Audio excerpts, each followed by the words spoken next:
Genesis chapter 28.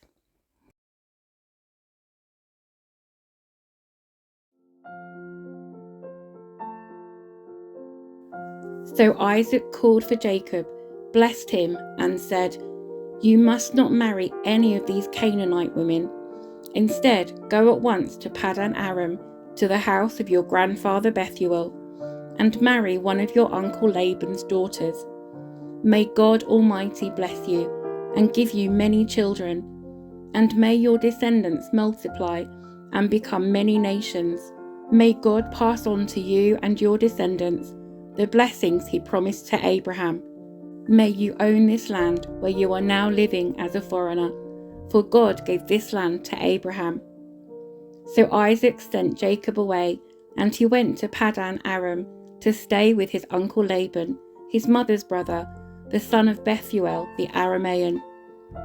Esau knew that his father Isaac had blessed Jacob and sent him to Paddan-Aram to find a wife, and that he had warned Jacob, "You must not marry a Canaanite woman."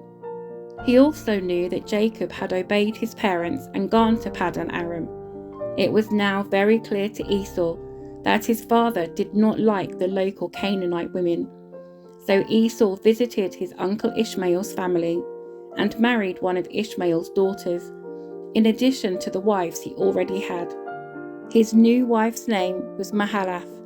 She was the sister of Nebaioth and the daughter of Ishmael, Abraham's son.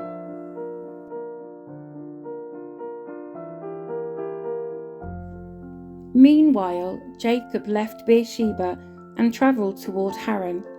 At sundown, he arrived at a good place to set up camp and stopped there for the night.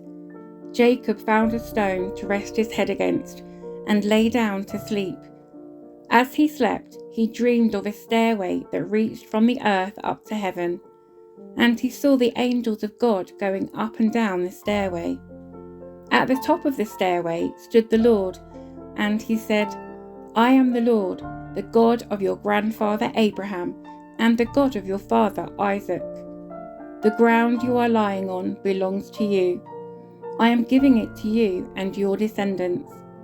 Your descendants will be as numerous as the dust of the earth. They will spread out in all directions, to the west and the east, to the north and the south. And all the families of the earth will be blessed through you and your descendants. What's more, I am with you, and I will protect you wherever you go. One day I will bring you back to this land.